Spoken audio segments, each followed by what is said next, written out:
Hey guys, welcome to the All Things Gratitude podcast. I'm your host, Nick Dorsey. And before we get things started, hey, big shout out to our sponsor up there, Impulse Consulting. If you're looking for a social media audit of your profile or even their new 12-step LinkedIn profile or coaching program, hey, check them out down the links below, guys. Hit their icon, tell them I sent you.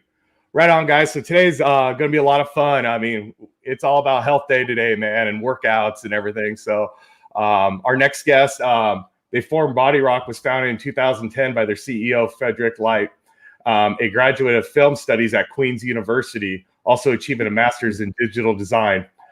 Sean Light, the president of Bodyrock, attended UNF in Jacksonville, Florida, where he received his bachelor's in business marketing. Sean began doing the workouts for Bodyrock in 2011.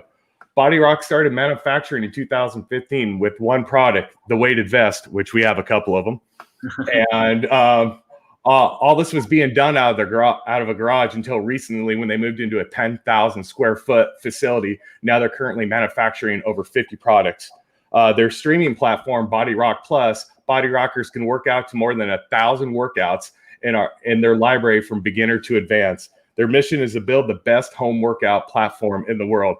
Everybody, please welcome to the All Things Gratitude podcast, Fredrick and Sean Light. Welcome, guys. Hey, nice to be here. Thanks for having us on.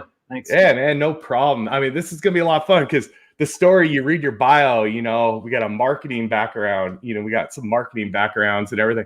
How did you get into health and fitness? What started all this for you guys? Well, let me mute that. You mute. We can't hear him at all. Okay. Go ahead. So it's funny, like I didn't get into this to be into fitness at all. My background was in film school and I wanted to be a television producer actually. So when the opportunity came to have a channel on YouTube, it was just a matter of being able to work with the resources that we had at the time. And fitness was something we could do in a very small space for next to no money with one or two people.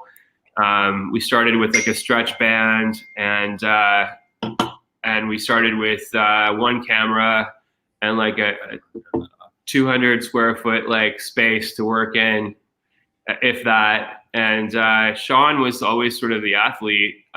So when it came for us to start to work together, it was kind of taking my background and the things I was interested in, passionate about, and melding it with his interest in fitness and being an athlete, and that's kind of how it sort of came together. I was more interested in storytelling and the technology and building communities and stuff. It wasn't necessarily going to be about fitness, but that's just kind of the way it turned out, and it's been a great ride ever since. Awesome. Go ahead. The manufacturing piece in 2015 came about when we were affiliate marketers. Actually, we were affiliate marketers for a couple of years where we would put, once the community formed on YouTube, when did you hit 100,000 subscribers? Like it was early on, wasn't it? Yeah, the first 2 years really on YouTube, that's where we started. And nothing really happened for about a year and a half. Like we were making videos every day, pumping videos out. We were putting like 12, 16-hour days in, really focused on making something out of this.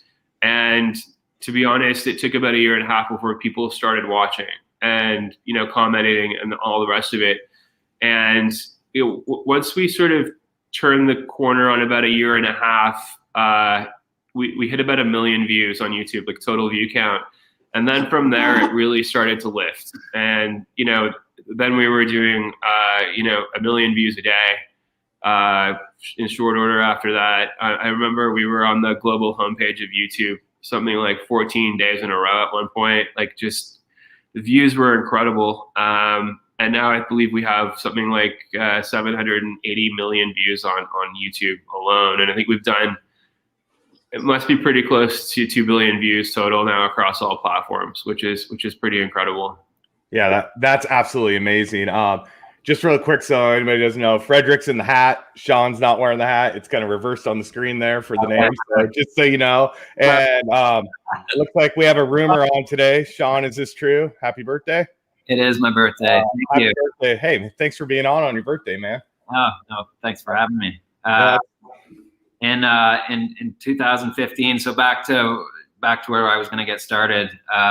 So 2012, we were affiliate marketers for a couple of years. So we had some relationships with local vendors on an affiliate basis, and we wanted to improve our brand. We wanted to strengthen our brand and not somebody else's. So essentially, we got out of the affiliate game just because of that, because there were a lot of views and a lot of eyeballs on the so-called new equipment that we were bringing in for the first time. So we started manufacturing in 2015 with our weighted vest, and it was kind of like how Fred started the company, rolling 10 cents into 20 cents into $1, $1 into $2, and so on and so forth. And I mean, just sitting back and watching that, how Fred, did that with starting the business with honestly an unfinished bachelor apartment, which my mom gave to him at the time because he was just out of school, newly married, and he had this incredible dream that he really wanted to pursue.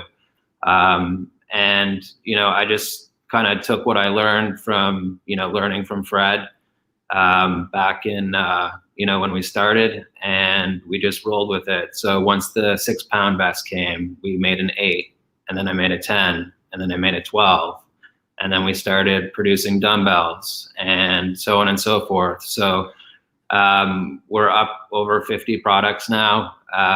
It's a lot of work. We've grown up a lot in the past 8 months. Well, I'd say in the last 8 years, but like every once in a while, like something like kicks you in the ass, and it's like things are going along really smoothly, and then you realize things start to loosen up, like things aren't as tight as they should be.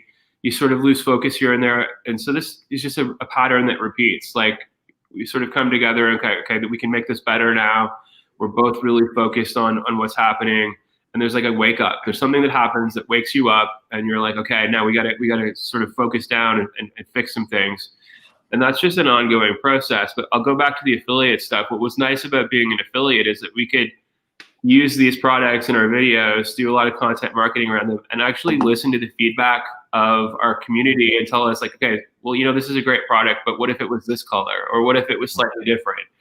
And what we learned is like we were doing, the manufacturers of these products, these brands weren't innovating. They weren't changing anything. It was just, they referred to their own products as like, stacks of iron or lumps of metal. Like there was just not a lot of passion there for innovation or design. And because we were, getting this constant feedback we were essentially their de facto marketing agencies for these products as affiliate marketers.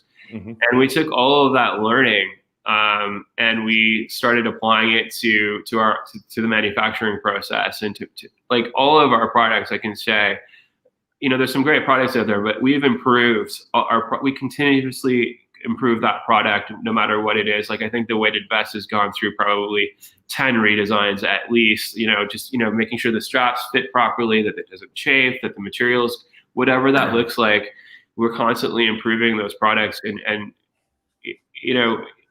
I don't know that we would have necessarily got into it if we knew how much work and capital, it takes to build a product business, a physical product business, where you're, not only manufacturing and having to figure out those processes over wherever that's happening, but all the logistics that come around, like importing stuff, ocean freight, railing stuff across the country to get to your facility or warehouse, hiring the right people. This is all stuff that Sean figured out, completely on his own. It wasn't, neither of us have that kind of product background. So he would literally stay up all night talking to China or, some of our overseas partners and manufacturing partners and be, conducting business all night long because of the time change and, figuring things out. Like there's sometimes we would get samples that were terrible. Sometimes we just like, it's crazy. Like I have like a really awesome factory. I have an amazing relationship with them now. It's a win-win for both. with the partnership that we have now. And, you know, like, I'm big on loyalty, right? And when I'm doing business with somebody, I like to do business with somebody and grow that partnership, because at the end of the day, you're both benefiting to some degree. Instead of hopping all over the map and trying to find different suppliers, and you don't know what you're getting, and the quality control and so on and so forth. And there's just so many things that you don't see on the other end if you're not over there, right? So quality control is huge for us. A lot of people say the quality of our equipment is top notch, and I want to stand by that. I want, like, it's a goal of mine to have the best quality at-home workout equipment that you can get online, and I want to be the best, and that drives me to make the products better. To, you know, we have some internal issues right now, obviously. With growth, there comes a whole new slew of challenges when you're growing, and sometimes you don't see those challenges until you're in it. Yep. And when you're like, wow, okay, I've got this, and this to do, and now I didn't have that to do before. And, you know, we have a small team. We're not a big team, but we really, I mean, I'm not going to speak for the both of us, but maybe I will. We want to be, our ultimate dream and goal is to be the best online workout program. And that's it. Like, we want to be the best. And if you're not striving to be the best, then what are you doing? You know what I mean? I don't want to be complacent. I don't have that in me to sit back and be complacent. So Fred's working, you know, his tail off to making sure the content is awesome. I'm working my tail off on, you know, the equipment side of things, and just between the two, you know, the relationships that we've developed over, you know, the 8 years, you know, I think our relationship personally is stronger now. A lot of things have changed over the time, obviously, but you know, it's people say, well, how do you guys work together? You're brothers. You must, like, have, you know, cats and dog fights and everything else. And it's not like that. You know, if we ever have a disagreement, well, we had a disagreement like 2 weeks ago, to be honest with you. And we hugged after, and we told each other we loved each other, and we put it to bed. Yeah, I mean, I can't stress how important it is to, you know, a lot of people are you guys must fight all the time with your brothers, or like, what's it like, you know, working in a family business? It's actually more than my brother and I. My dad, who's turning 73 tomorrow, he manages our warehouse and our fulfillment operations, and he comes from a background that you know, he worked in and around. He worked for PepsiCo, Hostess Frito-Lay. He delivered chips. He managed for you know, a short period of time. My mom's got a small family flower shop. So we came from a background that supported these types of roles. Like, so almost my entire family on my mother's side is completely entrepreneurial. So, you know, we grew up in the midst of that business environment where everyone, you know, they had to take responsibility for the money coming in the door every day, and that's how they supported the entire family. My dad's side, when he was the longest serving employee at PepsiCo in, like, the history of the company. He was there for almost 50 years, and, you know, he has a strong background in supply chain and, like, warehousing and all of that kind of stuff. So, you know, it's a family business in that sense. My wife, Jody, she's the chief of staff. She looks after all of the finances and you know, all of that, the financial side of things for us. We've had different people, like cousins and stuff, in and out working for us too. So it is a family business. But going back to our immediate relationship, it's really important that you have someone that you trust, that you can count on. Then, you know, Sean spoke about how he's working on the product side, I'm working on the content side. That was sort of just a natural divide that reflected both of our backgrounds and our interests. And so we were able to pretty easily say, okay, you're going to take this on. I'm going to take this part of it on. And we do. I mean, there is disagreements for sure. Not often. We're pretty gentle with each other, to be honest. There's a lot of, like, when you're scaling something up and you've got, we've never taken investment in our company. So every dollar that we spend is our own. And it's always been that from day one. From the first day we made 5 cents, I believe, on YouTube. It was the first revenue recorded in the company. It's stressful enough without having solid relationships and foundations with the people you're working with. So we get along like 99.9% of the time. And we typically don't take our frustrations out on each other. But it's really weird. Like, something I'm really thankful for. I think it's partly the way we were raised, Nick, to be honest. Like, Sean was sort of a premier athlete when he was growing up.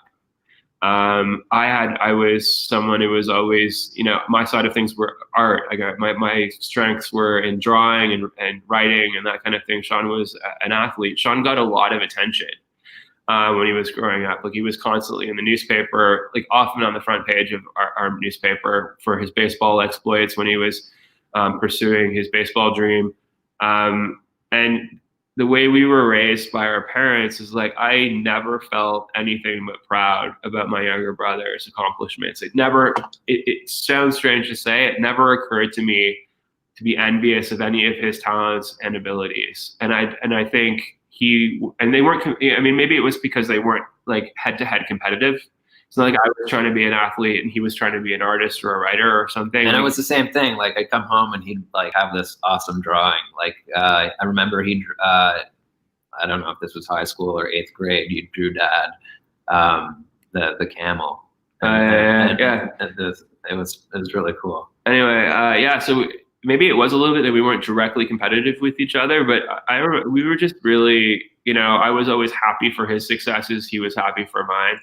And so when it comes to the business, I think there is, we're both competitive, like highly competitive people, but because it's challenged, it's sort of channeled towards making this the best it can be. And because we both sort of have our areas where we can roam around a little bit in and not really, butt up against each other too much, it's really been the perfect business and family relationship. And I know that doesn't work for everybody. I know a lot of family businesses, including the one we grew up in, like my aunts and uncles used to get into it all the time.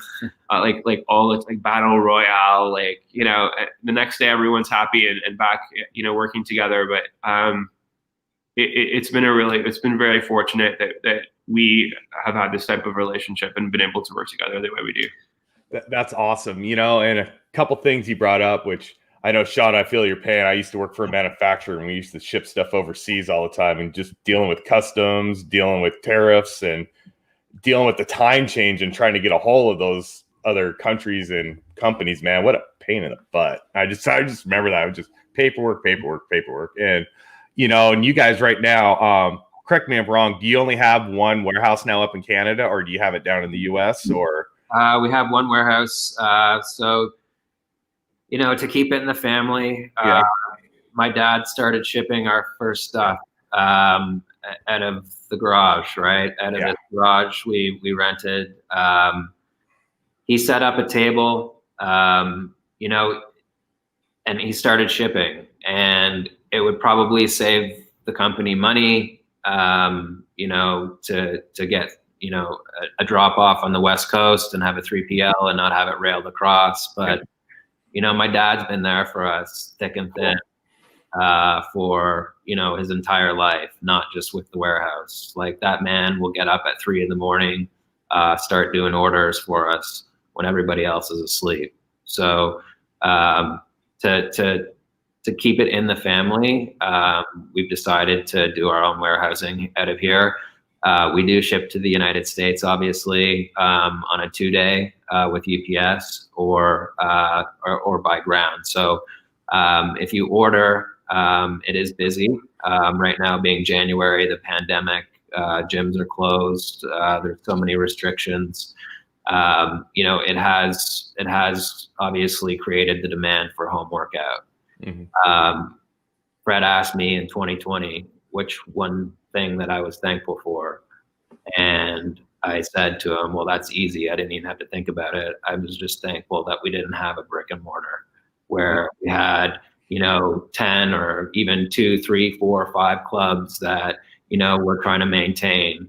I really feel for those people that, have had to really, really adjust probably their entire, business plan because of the pandemic. So that is one thing that I am thankful for out of 2020, that, we did dodge a bullet there, not having a physical location. It was actually last March, before we went into lockdown. We were out a day before my birthday. We were celebrating my birthday. It was Sean, myself, and my wife Jody.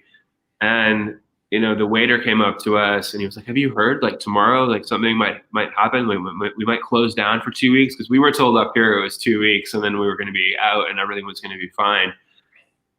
And when we started to feel the gravity of what was the impending, like, how this could impact us, we were in this restaurant that they just finished renovating, and like they poured all this cash into this, and that restaurant, I don't think maybe it's been open a handful of times since, if it's even still there. And so it started to dawn on us, like, how could this possibly impact us? Like, what could this put us out? Like, we didn't know. I mean, nothing was immediately obvious. And then, we just landed on the right side of it by being online. And it's funny because we've actually talked pretty recently, pre-pandemic, about potentially opening up a studio or a club of some kind. It was an idea that we had, that we would, have an online, anyone that had sort of was a member online could come into the physical place for free, and we would do our production there, and we could interview people and make an old school MTV style where people coming in. That was something that we were really considering putting resources into just before this happened, and we're really both pretty grateful that didn't happen. Is that still in future plans possibly, or is that kind of off the table at the moment? I think it's I think it's off the table. Like, it's our sort of business. We've sort of vertically integrated a lot of things. So we're not affiliates anymore. Not that there isn't room for some affiliate offers in our sort of mix, but we manufacture our gear. We design and manufacture our gear. We've even patented some gear and invented some stuff, which is we're both pretty proud of. We handle all the content specific to the gear, and then you move further down. We handle all of our customer service in-house, all of our fulfillment in-house. Extending that out, we have a pretty robust platform for getting workouts out to people. But there is room potentially on one of those ends for a physical location. There's also room, we're getting to the point where we want to take more control over our product business. So I've recently been looking at setting up an overseas factory to manufacture our stuff. And we've also moved a lot of our manufacturing and some of our partnership around manufacturing back to North America. We have a partnership with a manufacturing plant in the States that makes our Olympic bars for us and some other stuff. So, there's room for us to sort of take control of the entire process. We have to grow, at a pace that you can actually grow yourself out of business if you're not careful. Absolutely. And when that we had a moment like that a couple of years ago where we, just container after container was arriving, and we were sitting back going, "Oh my God!" Like, how they just keep coming. And obviously, we ordered this stuff, but the way they sent it all at once. We needed the supply, but we sort of bulked up a little bit too fast at that point. And these are the little learnings that happen, right? Like, I mean, the latest growth spurt for us, and I'm feeling it right now, is all of the, the heavier Olympic stuff that we just took on, with the bumper plates, the Olympic bar, the rack, the box, the competition kettlebells that we have now, like just to support all of that. It was just like, oh yeah, we can do this. We've done it before. And then, it's a struggle, like to be able to support and get the attention on, now all of these products. Whereas before, we had, 5 or 6 products that needed attention. Now it's like, okay, well, if this doesn't get attention, then it doesn't sell, right? Or it's a slower sell. So it needs, if you're selling a physical product and you're not giving it attention in some way, shape, or form, it's not going to sell as fast. So the more eyeballs you get on it, is the product any good for that matter? How can I use it? I mean, a lot of the demonstration when we first started with the affiliate links, we never talked about, a sale, buy this, you need to come here. We just used the product in the video and we demonstrated the use and the value, and it sold. So, I mean, obviously the game's a lot different now with Instagram and ads and Facebook ads and Google ads and, all of the ads that you can push out there. But that's initially how we started to sell, is just using the product and the value of the product, right? So if you can connect with somebody on that level, then, and it doesn't seem like you're trying to sell them anything, which we're not. I mean, I'm going to use those dumbbells, whether you buy them or not, right? So, I mean, I think they're a great quality dumbbell right now. They're branded. So I mean, I enjoy using them. So that's the key actually, is like we only bring products into our store that our trainers actually use. Like there's nothing sitting there that like Sean wouldn't pick up and use in his workout. There's no, we try to if we're going to invest in a product and offer that product for sale to people, it's not just about getting, just attention on it in terms of an ad, but we're making a commitment to use those products in our workouts, because if you buy it and we stop using it, then we're not really doing you a great service, because there's not the ongoing value, right? So if we bring something into our platform, we've committed to using it. We're going to use it in the workouts. We're going to demonstrate value around that and show you 100 different ways you can use it over the next couple of years or whatever. And that's the commitment we make. We just don't bring stuff in and then it disappears after it sort of sells out and then we're moving on to the next thing. There's a longer value chain that we're considering every time we do that. So, he mentioned some of this stuff like the kettlebells and the Olympic stuff. I had some experience doing some CrossFit and really enjoyed that workout style. So we came up with a brand name CrossHit, which is sounds very similar, but with the HIIT.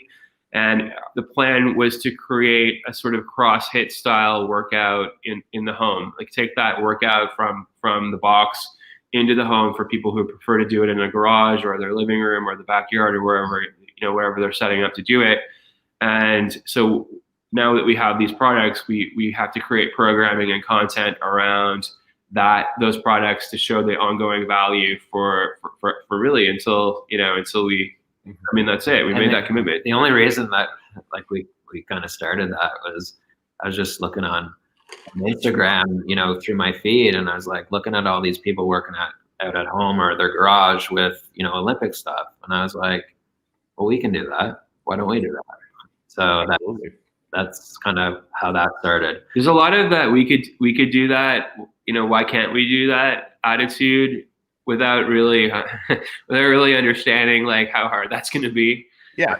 Well, that's how you grow, right? I mean, that's how you grow as a company. You have to take those risks. You have to, take it to the next step. Like you said, it's growing pains. You're still going through them, and you're probably going to go. A lot of companies who are successful go through them constantly because you have to constantly evolve to become better. And like you both said and there's nothing wrong with it. You want to be the best at what you do. And there's nothing wrong with that. And to be the best at what you do, you have to constantly evolve or else you're going to fall behind the competition. So I think another great thing you said, since you're both, marketing and all that stuff, is you branded you guys yourself on YouTube before you sold anything. You got all these views, you had all these subscribers and everything. So you made a personal brand. So instead of trying to sell stuff right off the bat, you branded yourself. People liked your workouts. They like what you did. You introduced a vest. You wore it in your workouts. Then probably people are asking you about it. Then all of a sudden it sells itself.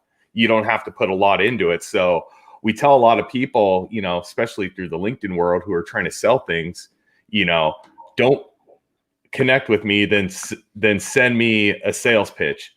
Connect with me, build a genuine relationship, brand yourself, make that network work. And if I'm going to like what you do, I'll eventually come to you. I will come to you and get your product because of what you're doing, not because you're trying to sell it to me. So kudos to you guys. That's a great marketing way to go.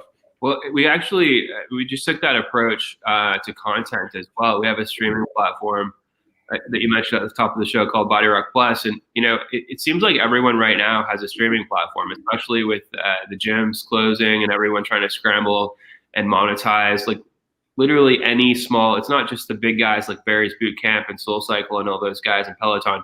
It's the mom and pop gym has their own channel now that they're streaming media out on. So there's literally just a gazillion people in the game and everyone's behind a paywall. And what we started doing with this last boot camp that we put out, we've created this boot camp called Tone and Torch. It comes out, there's a new workout Monday to Friday. We put it out for free. And that's, it's going back to our roots. Like when we started our videos, we're just on YouTube. They were freely accessible to anyone. We monetized off of the ads. This time around, we're putting them out across all of our platforms for free. And we're trying to, show people the value of working out with us. We're introducing them to the trainers, the community, and we're allowing that without having to pass through a paywall right out of the gate. Mm-hmm. So if people are interested in subscribing, we've got extended content. Like we've got these things called burnouts and finishers at the end of the workout that are, 12 or 14 minutes of targeted training, or we've got like weekend warrior workouts. Those are the upgrades you can take if you want to subscribe. But we're trying to, I would rather someone subscribe that likes the free stuff and has established a relationship with us and that we've actually given value to by putting them through, a month of workouts for free.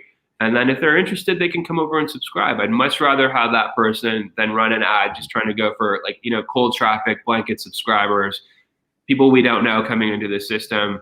I think it's much better to establish the relationship that you were just talking about before you make any kind of pitch. Like there's just so many people pitching stuff out there now right out of the gate. They want to make the quick sale, Well, that's a lot of things. That's one thing that a lot of people actually do backwards. And yep. I mean, if you're gonna eventually, down the road, down the pipeline, yeah, you're gonna probably eventually sell me something, but why don't you spend like 2 or 3 lives or 4 or 5 lives or some sort of consistent live for the first, 4 to 6 weeks and just get to know me and not sell me something and, then offer the product offering like down the road after you've actually made a commitment to showing up regularly, but also just developing those relationships, right? And the sales you get after you've developed those relationships, those sales come to you.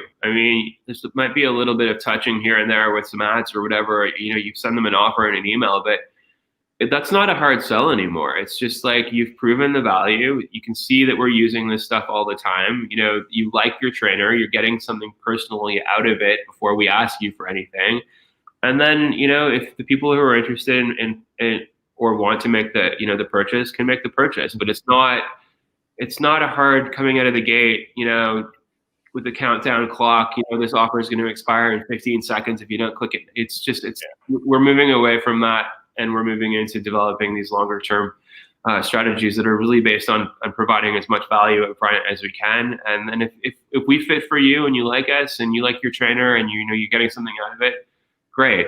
And then, then there's then there can be some sort of transaction, or if you feel like supporting us, you can. But that's something that we've really changed just since the pandemic started, I think. On the training side, we've also made it culture within we have this platform. It's a closed group called Bodyrock Bodyrock Plus Insiders. It's for those customers or those people subscribed to the app. They're in there and they're sharing their experiences. They're sharing their workouts. What's really nice is sometimes they don't even talk about the workout. They'll talk about something that's personally happened to them or a family member. So they're you know, they're coming out there and telling us, you know, their personal struggles along the way. If they had a great workout, if they've had a bad workout, if they haven't worked out in 2 weeks, if they've been eating bad, all the realness of, you know, life is in there. And that's what makes, you know, the group really special. Our trainers, you know, 9 times out of 10, I'm going to say, will come back and, you know, give you a high five, way to go, acknowledge that, that they worked out with you. And a lot of platforms that are really big don't have that personal sort of, hey, you did my workout. Is it so-and-so typing, or is it, you know, a robot typing? You know, like, we're doing everything, all of our messages, all of our emails, everything, you know, comes from us. So, I mean, it's a great community. It's super positive. And, you know, it's really awesome to see people, you know, achieving goals. When they, even if it's like, you know, Tracy couldn't do a push-up, you know, off of her knees, but 3 weeks later, you know, she can now. She can get a couple, and she's, you know, lost 5 or 10 pounds, or she's talked about, you know, the struggles to get there, but she's done it. And, you know, it's just a really good vibe. And, you know, everyone's supporting everyone. There's no like criticism. It's all really positive. There's some information sharing, obviously, with, you know, diet, nutrition.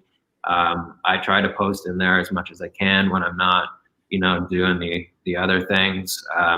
You know, that's a personal struggle for me. I'll just talk about that real quick, is dividing the two, showing up in a way that, you know, when things are stressful, or you have things that, you know, might not work out on the business side, you know, it kind of pulls you. I mean, obviously, if things don't work out for you, it pulls you down a little bit, right? So to be able to, you know, show up and, you know, be this, you know, upbeat, you know, instructor, that's really tough for me. You know, because you're in the business world, not every day is great, right? So, you know, I've tried to separate the two, because it almost feels like, you know, part of my day is this person, part of my day is this person, part of my day is, you know, filling all of those hats. So it's like, you gotta be able to adapt, and that can be tough in itself. One thing I can vouch for is, because, you know, my wife's part of Bodyrock, and she's part of this page and everything, and she does a lot of Sean's workouts, and Sean communicates back and forth with her, you know, when she puts posts in there and everything, you know, and the encouragement has been awesome, you know, because, you know, we know where Jody started 8 or 9 months ago to where she is now. It's just night and day, and it's amazing. And I know that page really helps her, and that community does, because I mean, it's just so much encouragement going on within there. So it's really awesome. So I appreciate you guys doing that, because look at Sean, you're the president of the company, and you're responding to somebody who's subscribed to your app. Like you said, there's a lot of people who won't do that. Right. You know, they'll be up sitting in their office collecting their checks, and they're going to let a bunch of virtual assistants do all the replying and everything. So, and that goes back to where, like, that makes it like a family feel. You make your family business is making it a family feel with everybody you have subscribed to you. And that goes all the way back to leaving your warehouse up in Canada for your father to run, because of the family feel you have. So, I mean, kudos to you guys. That is just, that's awesome. I mean, I love that totally. And just how much you get involved with your, you know, I won't say clients, but yeah, it's hard to get body rocksters, I guess. Yeah, you know, they started calling themselves Bodyrockers way back in the day. Yeah. That's the way, you know, I don't like using the word user or client or customer, because that's not really, it doesn't feel like that's really what these people are. It's closer than that. It's much closer than that. I think part of the reason why there's, you know, we've this sense of realness or authenticity is because we haven't, in the content, we've never really shied away from talking about our own personal struggle. Mm-hmm. Like, it's been 10 years and we've both gone through like, relationships and like moving all over the place, family stuff, losing people, ups and downs of life and all of that. And we've been pretty straightforward about that. And we've really been pretty honest about most of it and open about it. And I think I always know that we have, we with someone when they say, and we get this quite often, is I feel like I know you guys. Or like, I feel like you guys are like my friends. At that level when you're willing to be open and vulnerable with people. And that's really, even in the workouts, like there's plenty of times when the trainers just hit the wall and can't do anymore. And, if it was more of, let's say, a professionally produced video, they would cut there and they'd set that up again. And they'd set off the angles again. They would put the makeup back on the guy. They would give him the time just to breathe it out. And then they would start shooting, and you would never see that failure or that glimpse of vulnerability or humanity in it. And we've always wanted to keep a very documentary style approach to the content. We want you to see the dirt underneath the fingernails. It doesn't have to be perfect, but it's real. And we've never really shied away from that kind of approach to the content. So I think that's why we get a lot of people, forming the bonds back. Because we're prepared to be open and honest about that. And a lot of this stuff over the years has played out online, like it's played out throughout the community. There's been, dramatic moments here and there, but it's just the truth, and it's real. And the people that connect with us, I think, have an appreciation for that, because there's just so many slick, I won't even say just fitness people out there, but there's a lot of slick marketers out there that are trying to convert something or make a sale or do this or do that, the other. It's just part of the process with us, I guess, just to try to deliver as much authenticity as we can. Well, you keep the human element in it, and that's huge, and like we talked about before the show, like with this podcast, I don't edit it. I don't do anything. I like to keep it raw, because I go back, edit it, write the perfect text and make it look just absolutely awesome. But the person doesn't know who I am. Right. So I like what you're doing, because they know who you are. So they know who they're getting. So, I mean, they're either going to like you or they're not. There's going to be no middle ground. It's going to be like, hey, I like these guys, how real they are and everything, or it's just not my style. And it just, same thing with my podcast. I mean, if you don't like it, that's cool. I don't, just, do your thing, So that's why I like keeping it real. So when you sort of make the decision that you don't have to be for everybody. Yep. I think it really lets go of a lot of stress and just a lot of anxiety around that. Like, we're not trying to, if you like what we're doing, that's great. We're going to welcome you into our community and into our family. If you don't, that's cool. There's lots of other things out there that might be better suited for you. But I don't think anymore that we're trying to please everybody. We're trying to we have our sort of niche that we work in, and we have our style and our aesthetic, and I think we're comfortable with that. And we don't have to. When we started, I guess you hear a comment or two from someone, and you might be tempted to make a wholesale shift in your approach just because you hear one person online tell you something. Like, we can listen to that kind of stuff now and be, you know what, it's not for you. That's okay. And I think that's important to know what you're about and to be comfortable in it, and just to keep going forward with that. I agree 100%. I mean, it's just, you're not gonna make everybody happy, and that's where a lot of people struggle with, because they try to appease everybody. And like you said, once you figure out you don't want to do that, that's where companies excel, when they realize that, okay, we're only going to hit maybe 25% of the population or 30%. Okay, how are we going to take on 100% of that 30% of the population? That's what it is. And you're going to have people who are going to hate you. You're going to have people who are going to be trolls. You're going to have all that. And you got to push them off. Don't worry about them, and just keep moving with the community you have built. I mean, that's it. It's the community you have built is what keeps you driving. We've had it all. The trolls, everything. I get them. I mean, I'm just this little podcast. I can only imagine what you guys get, I mean, but I'm just like, what? I don't care. Delete. Block. I have something to say around that. I mean, a lot of people on social media will follow accounts that they just absolutely can't stand. And for whatever reason, they continue to follow them.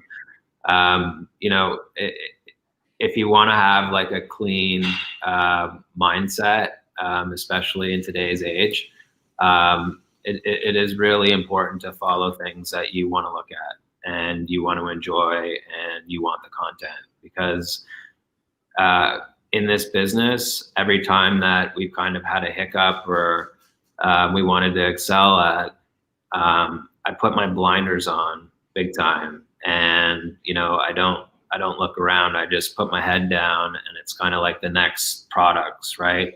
So when I'm in that zone, whether it's 2, 3, 4 months, it really, really helps, because if you're consumed in a lot of nonsense online, it's just going to distract you and take you the other way. And it's stuff you're not going to want to read to begin with. So if anyone's out there listening and has accounts that they don't like to follow, if there's too much temptation, just block it. And you know what? It's done. It's out of sight, out of mind now. Right. It's like, so you got to surround yourself in your real life offline with, you know, the advice is surround yourself with like-minded people who have similar sorts of goals, or at least have the inclination to have those types of goals, who are striving towards something. There's just so much noise online. I remember the first time like the shit really hit the fan for us was like 2010 when the original host left. And it was just like, I got blamed for like, I mean, they just left and did their own thing and started their own thing. And I got like, somehow it was all my fault. And I had no idea it was even happening. And when you have a following, when you have millions of people watching your videos every day, you're going to hear about it if they don't like something. Mm-hmm. And I was just unprepared. I mean, I've been living sort of the Bodyrock existence, and you know, online. I was you know, on camera every once in a while, mostly when we were doing our travel videos and stuff. But they knew I was the person behind the camera, and I was the one talking behind the camera. And you know, having thousands of people write something negative about you out of the blue when you've never had that experience before, when you've never, you know, we didn't have a PR team. We didn't have like a crisis management team. We didn't have any of those things. You're just reading suddenly that you're like the worst person that's ever lived. And that was hard. It was really hard, but you have to very quickly sort of build up a resistance and a thick skin to that kind of stuff, or it's going to stop you in your tracks. Mm-hmm. And it doesn't need to be at volume either. Like, you know, if you have even a small following and you're putting your heart and soul into something and trying to actually achieve something positive in the world, and I think fitness is that gateway to a lot of positive things. And you know, someone writes, you know, maybe you've got 100 followers and you wake up one day and someone writes something really nasty to you, but you're just not used to seeing those types of messages. That sort of thing can really get under your skin and really bother you and actually really hurt. And you can carry that stuff around with you. And so it's just really important to understand that you can't take that stuff on. You have to let it roll off your back. You have to just, you know, after the first, I have this curiosity usually. If it's something like that is happening, I'll read the first like 10 or 15 comments, and then I'll be like, okay, I've had enough. And then I just let the rest of it slide, and I don't engage in it. I don't read it. I typically block who's ever writing in that's saying something bad. But you have to be prepared if you're in the online space for this type of thing, and you have to sort of find a way of dealing with it, even at a really small level, because you know, it's depending on the mood you're in and how you woke up that day and what's going on in your life that no one knows about. Even just one comment can sort of go under the radar and get under your skin, and then you find yourself, you're eating your dinner, like, you know, 8 hours later, you're thinking about this jerk online who wrote something about you, and you're still they're still in your head. Yeah, you just have to be willing to park that stuff and move forward. That's one reason too why I keep it pretty tight online, is because I like the support, right? Because it's, you know, doing this on the daily, it's a grind. It's a grind mentally. It's kind of like, you know, it's like working out. It's a grind. So like when you wake up in the morning, it's Bodyrock. When I'm working out at home, it's Bodyrock. When I'm, you know, going to dinner with Fred, it's Bodyrock. So it's always Bodyrock. And when you can separate yourself just to give yourself, like, sometimes I don't go online that much over the weekend. I try to, like, you know, peel it back a little bit because I need that mental break. Yep. You know, I need that. I don't want to think about Bodyrock for 24 hours. Right. Except for when you post pictures of football games, right? Right. Yeah. Yeah. Perfect. Yeah. So it's, I mean, it's, you get like anything, you get like that, you know, 48 hours or that, you know, even 36 hours to kind of let the mind relax. It's kind of like having a rest day, right? With working out. You need that rest day. You need that getaway day where you're just not thinking about anything. So you can come back stronger. And it's the same with working out. If you're, you know, doing 5 hard workouts, you know, you're doing your active rest day and then a rest day. I mean, it makes you hungry again when you show up on Monday, right? Yeah. Opposed to just, you're always grinding. And then when you're always grinding, you're just always going to grind and you're just going to be burnt out. And it happens, right? So it's just, we talk a lot about balance, right? You know, what is balance? My balance isn't the same as Fred's balance, and Fred's balance isn't the same as your balance. So, you know, having your own balance and trying to make yourself happy, you know, through it all, is, you know, it takes some discipline, and it takes a lot of work. But a lot of the big coaches and the big gurus that I listen to, and I mean, I like Gary Vaynerchuk. I like, there's a couple of guys that I consistently go to because the more I don't like that word guru because there's so many sort of fake gurus and fake this and that online now. People who've never built a business other than just selling them a system to build a business, which is not really a business. It is, but it's not like they've brought things to market and now they're taking those lessons and teaching you how to do it. It's like, I figured out how to present myself as a guru, and now I'm going to tell you my course so that you can essentially do that to someone else. But like guys like Gary Vee, I think over the years have been consistent with really solid advice. But the big issue I have around even guys like Gary Vee is like, it's all about the grind. They're talking about the grind, like get up and do it, and there's no excuse. And like, you know, if your free time is 8 p.m. to 2 o'clock in the morning, you know, that's the time for your business, and then get up and work your full-time job and go, and anything is possible and everything is achievable. That's all good and well, and it's true, but no one really talks about the emotional capital that is required when you're running it, when you've started a business, when you have a startup. It's the grind is not just about your hours awake and your hours working. The grind typically is about the emotional shit that you're going through while you're doing it. Like something doesn't go well and you're feeling depressed and defeated, and you still have to get up. Like he has to get up and be that coach that's on and to lift people up. But like when you're running a business and you're scaling a business, you're growing a business, it can be brutally terrifying. You know, when you've got everything that you've worked for on the line with almost every decision you're making, you know, things can go right, things can go wrong. There's a lot of worry and heartache that no one really explains to you is going to come, and like it takes up almost all your emotional capacity just to be invested and worried about your own business. Like there's not often a lot left for personal stuff sometimes, and even paying attention and being present at home when you're having dinner with your wife. Like there's just, it takes everything, and no one really talks about that cost, but there is that.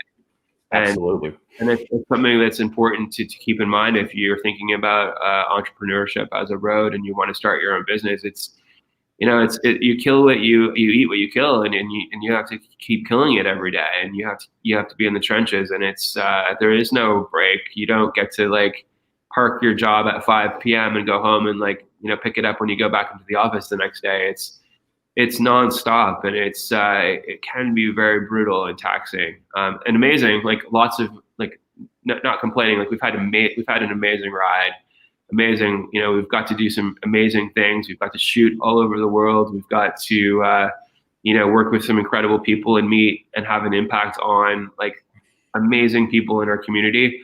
But it's something that a lot of business people don't talk about is just how hard it is on you emotionally to continue the quest day in, day out. I think this year, and we both know it, and this is what we've been working on essentially since January 1, is having better technology, better systems in place. Because, I mean, if with a small team, if we don't have good systems in place, we're dead in the water. And as we grow, it just seems if you don't have a good system and a tech partner, then it's more manpower, and we don't have the manpower to be doing all of these extras, right? So because everyone is just completely usually tasked out. So we're really trying to put in some solid efforts with just technology systems, some systems that will help us be better, faster, and just make our world like a lot easier.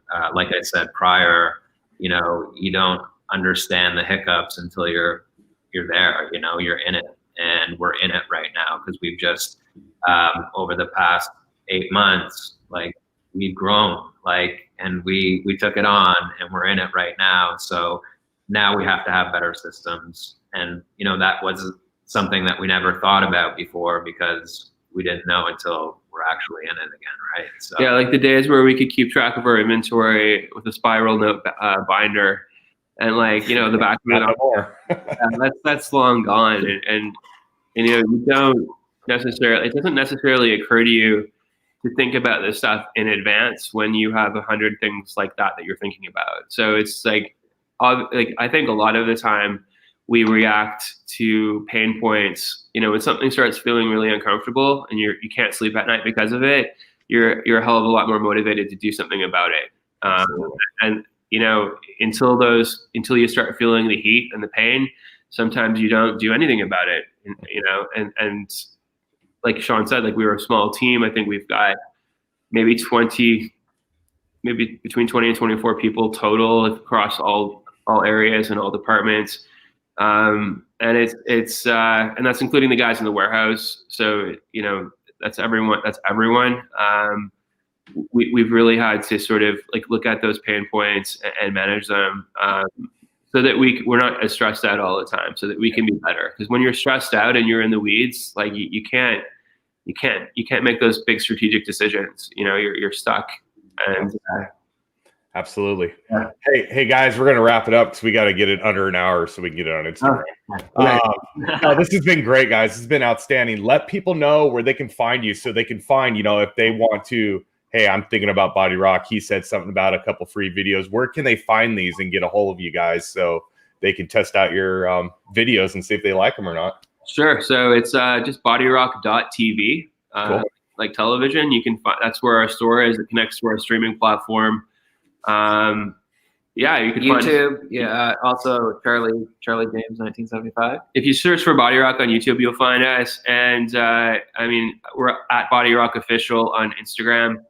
Any of those points will sort of lead you into the mothership. Awesome. Cool. You can find me up there. See over there in LinkedIn.